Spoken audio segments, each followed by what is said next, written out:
I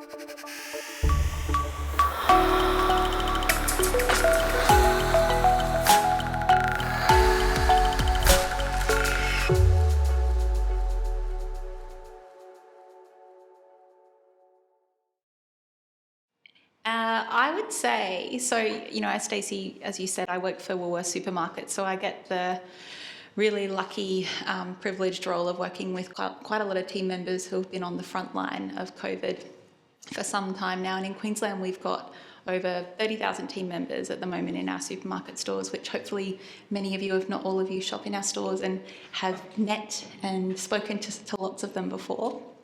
I'd probably say there's kind of two things that come to mind for me in terms of this question. From an organisational perspective, we have a saying at Woolies, which is we're often at our best when we're in a crisis. And that is definitely the case when it comes to COVID-19. So it's really it's accelerated our strategy. So it's meant that we've absolutely had to do more faster and with less.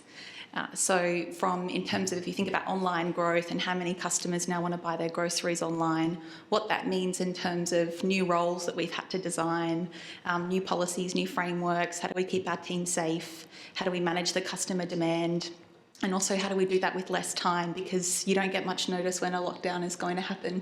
And a good example of that is today in the Byron area. So I think how we get really good at planning, responding, reacting, learning from that and getting ready to go again has been something that has been a strength that we've grown, but equally it's incredibly draining on our team. And that's probably the second piece that comes to mind for me in terms of the impact is absolutely, which won't be a surprise, it's around our team's health, their safety and their well-being. So how we keep teams safe in an environment where during the lockdown, again, for example, most people were asking you to go home. For our team who work in stores, we're asking them to still get up, put on their uniform and go into store and work. So how we keep them safe, how we manage their own health and anxieties that come with fearing like they're going to get it, but also customer violence and aggression. So from a safety perspective, as many of you know, this has kind of caused a lot of us to feel anxious. And what unfortunately that means for some people is they get into the scarcity mindset, they worry there's not going to be enough flour or pasta or eggs, and yes, I promise we have enough toilet paper, but people get scared and so they get panicked, and unfortunately when some people get panicked they get short-tempered and they take it out on our team. So the role of keeping our team safe, thinking about their health, thinking about their well-being when the workload has increased is definitely the second thing. Great. Thanks, Ilana. And I think if I thought about the biggest lesson, I think not deliberately it aligns really well with Professor Haslam's insights, because I think one example that stood out was at the beginning of the pandemic, we were doing some work and they had a workforce that composed of marine pilots. And this was at a time that if you're in a boat offshore, you'd be treated like a leper, so one organisation, various business lines, but one segment of the workforce that was socially isolated, then physically isolated to the degree that they weren't allowed to visit and see anybody. And then I think so consequently we've got this just massive divide, like the world already has enough reasons to create differences, in how we look, feel and treat each other. And it's created a massive divide in that, I think, internally, in terms of that sense of we've got roles that it isn't viable to be remote, and then those that are. And those that can be viably remote actually are coping much better most of the time. Like there's definitely challengeable, that comment. But I think it's really created that divide where you might work in schools or emergency services or Woolworths. And so I guess the learn out of that is that people, particularly Australians, are really bad at difficult conversations, where there's that sense of when you hit a crisis and you do become stressed and you get into self-protection mode, it sort of just widens that gap. So one of our sort of big lessons was about how do we work, particularly with leaders who have a disproportionate impact on, I guess, relationships in the workplace, to help them recognise that under threat, task comes first, to get things done, to get that sense of achievement. But it was, I think you used those words, the group is the solution. So there's a skill, in being able to accept that we're not going to get everything done, and how do we start to put the people first to start to rebuild the fractures that really were accelerated at the early stages. So I think our biggest sort of learn in with our clients was definitely around that sense of having those difficult conversations and I guess calling out the mistakes that were made to show that vulnerability.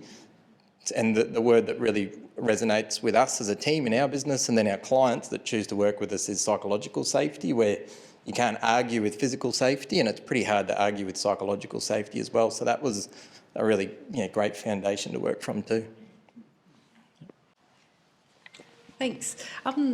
I think 4 things. First of all, the authentic connectedness and the belonging has been one of the things that we've all had a lived experience with, and it really resonates with what Alex was saying, and I'm sure he'll say more about.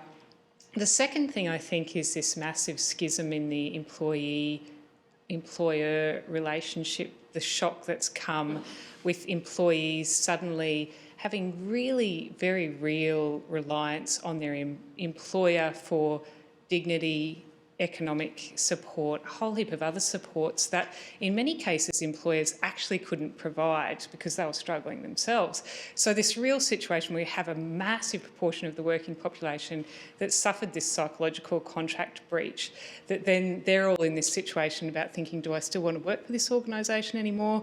Does this organisation still have the same value and meaning to me that I thought it did before the pandemic? And so I think that's created this whole potential change, landscape change in people, changing jobs, changing work. So that's the second thing. The third thing, I think, in terms of job design, there's been some real shocks in relation to that, predominantly around work intensification, autonomy and boundary management. To me, they're the 3 big things that the pandemic has brought to the fore.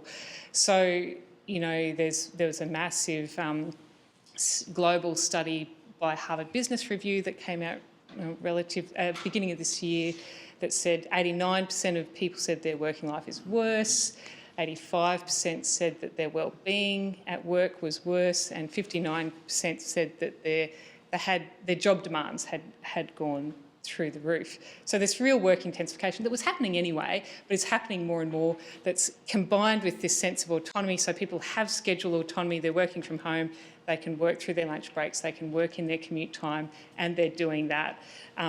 So there's the benefits that come with the autonomy, but we're learning new things about this autonomy thing in the pandemic that we wouldn't have seen before.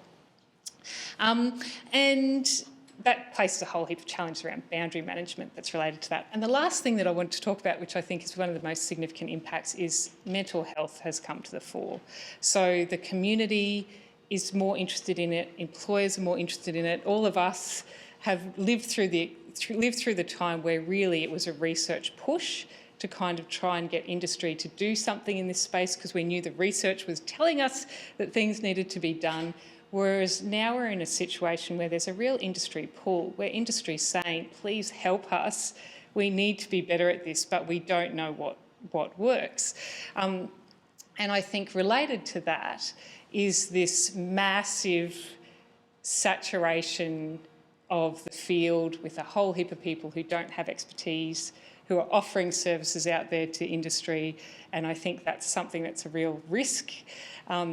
I also think government's standing up to the plate a lot more. So this, again, is not necessarily COVID related, but businesses are dealing with this at the same time.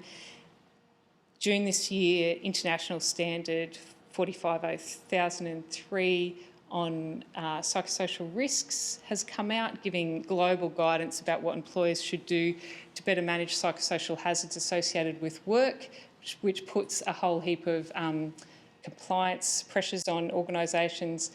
In Australia, earlier this year, every minister except one, I think, it reached consensus though, that there would be a regulation for work-related psychosocial hazards. So underneath the regulation, which is going to say employers have to do certain things to manage psychosocial hazards, New South Wales brought out a code of practice, Queensland's currently working on a code of practice, There's a national guide for work-related psychosocial hazards. So there's a real groundswell of government stepping into this compliance space. So while we all understand that from a psychological perspective, we want to drive employer behaviour through positive psychology and inspirational appeal and rational persuasion, there's also this legitimating lever that's going to be available.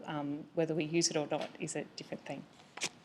Yeah, thanks. So as Stacey said, I come from this from a bit of an HR perspective as an academic, and just from what I've been seeing and been going on in the HR sphere over the last year or two, as you say, Kirsten, well-being is a big focus that HR is really focusing on. They have to, because of issues around mental well-being in the workplace, and everyone's under stress, etc.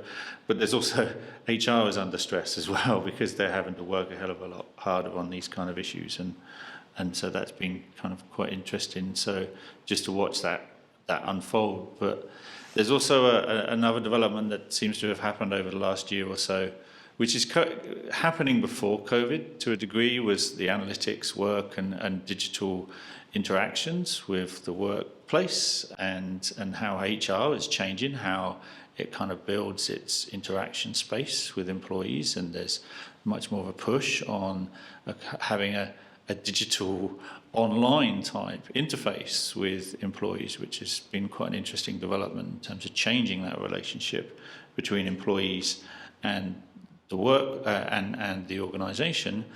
And coinciding with that, with obviously COVID, I was going to say everyone's working from home electronically. That's not necessarily the case, though. As you've both pointed out, there's a divide, and there are some frontline workers who obviously don't have the luxury of working from home, but the non-frontline workers obviously will be working from home. How's that bingo going, by the way? Is that, yeah, okay. Unprecedented is the word there. But yeah, so seriously, working from home, people are interacting electronically with their colleagues and also the organisation. So that obviously puts lots of challenges for both the employees, from a well-being, Zoom fatigue, is that on there as well? But also managers, and how managers actually interact with and try to manage staff, obviously, because it's much harder and it's a very different type of experience trying to manage people who aren't there in face-to-face. It's something which the HR analytics space has also stepped into, because whilst HR analytics as a HR specialism has been growing over the past 5 or 10 years, or more so 5 years, COVID's kind of kick-started that, because there's so much data now available, and it's almost given the HR functions a bit of a license to start accessing this data, indeed looking, for example, at how people are interacting, are they emailing each other more, are they on Zoom, are they booking meetings late at night on Outlook, and all that kind of stuff. That data is becoming more and more available because of the digitized space that we work in, and that has big implications for how organisations manage their staff, whether they monitor their staff, what kind of metrics are people being judged against. For example, are you online all the time? So there's been some interesting developments over the last year or so as well, with Microsoft 365, for example,